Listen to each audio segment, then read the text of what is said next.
frustrating was it to not get that last stop and preserve that lead? Last 9 minutes.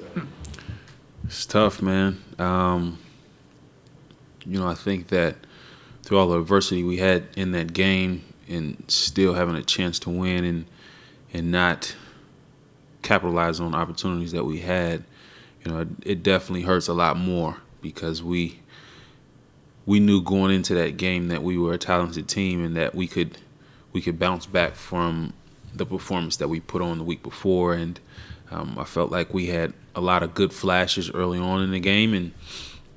And in this league, football is 60 minutes. And if you can't play 60 minutes of football, things like that happen. Buddy made the point that, one of the several points that he made as to why the game was lost was, quote unquote, the defense didn't get a stop. Of course, the words he left out would have been didn't get a stop at the right time because he made some stops. But was it in your mind at certain points of the game where we need to get a stop and against Russell Wilson that didn't happen? Yeah. I felt like he was definitely able to create a lot of opportunities for his offense, scrambling, getting out of the pocket. I felt like we had a lot of flags in crucial situations where we had him backed up or we had him behind the chains with penalties, and then we get a flag and give them a first down and don't allow our offense to get on the field. So, yeah, from that standpoint, he definitely made some plays for them with his legs and created some space for his receivers to make plays. T.J., I know it's not an excuse, but it was a very long game. Emotions up and down, stops and starts and all that. And you guys are chasing him the whole day. What was the physical condition of the defense on that last drive? When you play a game like this, you know that you're going to have to play 60 minutes of football. And I feel like that last drive, we should have had all the energy because at that point in time, we knew that we could get the ball back to our offense and go down there and score and win. And so I think at a time like that, that's the time where you muster up any energy that you do have left in the game and you go out there and make a stop. T.J., what's been the biggest difference from the Baltimore game to these last two games? It seems like you guys were clicking defensively, and then these last two games you've given up over 30 points. We got to get turnovers, man. I think we have one turnover in the last two games. That's something that in this league and in this game that you have to create extra opportunities for your offense. And when you get turnovers, it definitely is a big momentum swing for the team. It definitely allows the offense to get the ball back and have more opportunities. And those are the things that we're lacking that I feel right now is, if we can't get the turnovers needed to give our offense another chance, it makes it hard to play great ball all through the game, So we definitely have to continue to work on that in practice, day in and day out, and have that mindset that when we go into the game, we're in every situation that we're going to strip, hit the ball, whatever we can do to get it out. You guys, all of you have had team first philosophies preached at you since you were little kids. Is this group taking a long time though to get to that? Is this talented group just having a hard time gelling? I think something that Coach Kitchens is always preaching is trust, and trust goes a long way in this league, and trust is definitely built with believing in the system, believing in all the things that we have in place, and being selfless. And so I think when you definitely have a talented group, a lot of us with talent, we have to be able to look within ourselves and say, how can I benefit the team and not necessarily myself? And I think that goes a long way. And I think that, Coach Kitchens is continuing to preach that. Look at yourself in the mirror. Don't point a finger at someone else, and look at yourself and see what you can do to benefit the team and how you can improve and how you can, instead of doing this, do this for the team. And so I think the gelling comes with us all trusting with one another and just believing everything that the coaches are telling us, because I feel like they're putting us in the best situation to be successful. You're going from Russell Wilson, who might be the league MVP if the vote was today, to Tom Brady. When that's the case and you're already behind the 8 ball and your backs are up against the wall and all that, how tough is that to kind of process through that?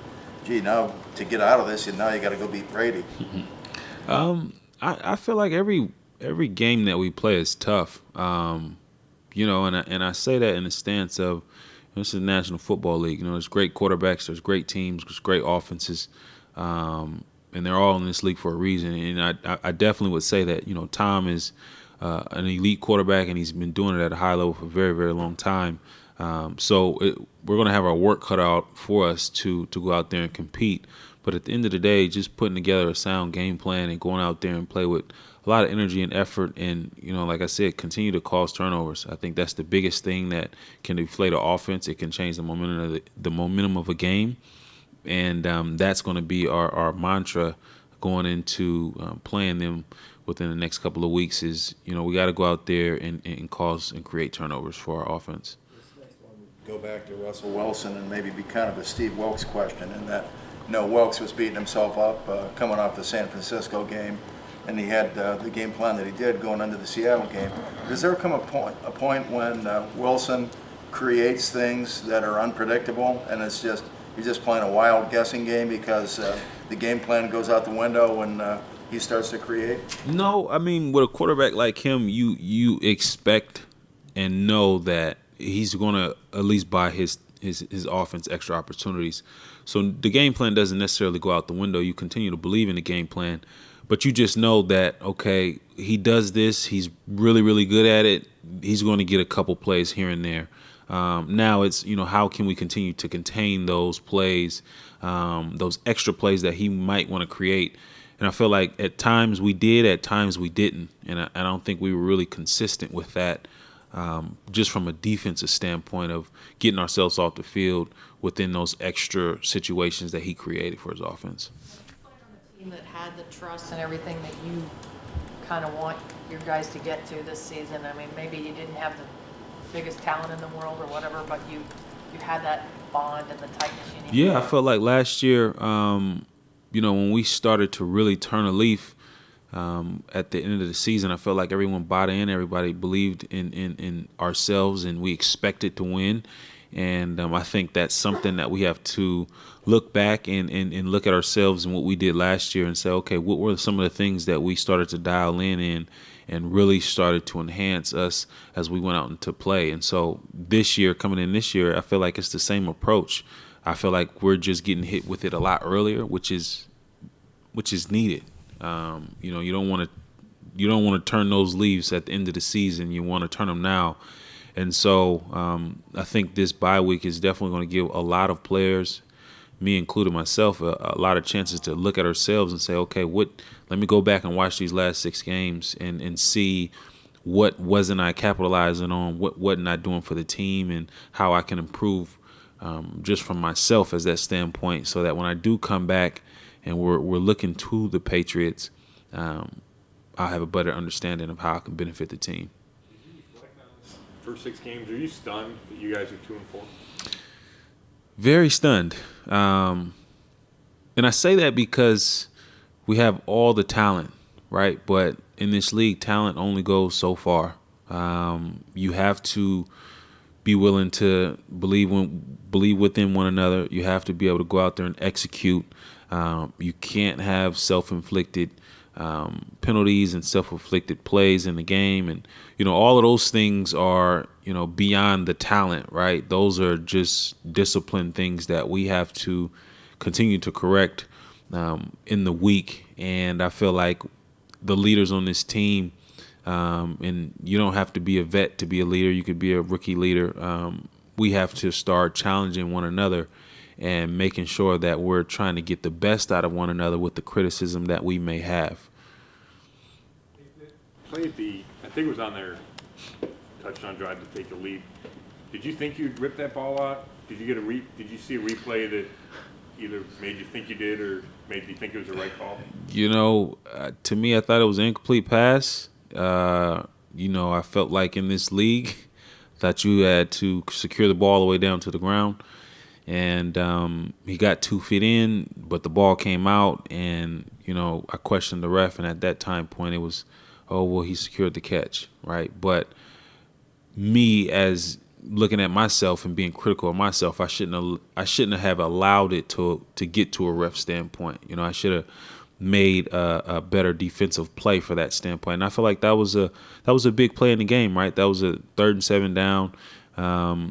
I make that play, we can potentially get them to kick a field goal. We give our opportunity for our offense to go down there and get a touchdown. So, those are the things that, I myself am looking critical on as far as what my technique was at that particular play, and recalling of maybe was that play happening earlier in the game. So that's what I mean of just being critical of yourself and looking at yourself in the mirror. What's your confidence that you guys will stick together and develop that trust that you guys need to go on the run that you're going to have to go on if you want to get to where you want to go? Very confident. I feel like our goals are still in front of us. I feel like we've played one divisional game. We've won that divisional game. We still have a lot of divisional opponents to face. So we can definitely still achieve what we want to achieve by winning our division. But from a standpoint of us continuing to go out there and execute, I feel like we have to take some time and really, like I said, really reflect on the things that we've done and how we've been playing. And I don't think we haven't played our best ball yet. And that's something that I feel like as a whole, as a unit, as everyone in this building that goes out on that field, we have to stick together in order to succeed that goal. I don't know, I assume you had a team meeting today or whatever. Did you get a sense in the atmosphere that there was something was happening here, that guys are starting to get what needs to happen? I got a sense that we're very talented, but that it's only going to take so far. And I know I keep saying that, but I mean, you couldn't tell me with all the talent that we have on this team that we wouldn't be in a better situation. And I feel like Coach Kitchens really hit that in that essence of one, it's, we can't keep saying it's still early, because 6 games is, it's not still early at that time point. And 2 is, the reality is we are 2-4. The vision is we still have a lot in front of us that we can go get. But he continues to hammer his talent is only going to take you so far.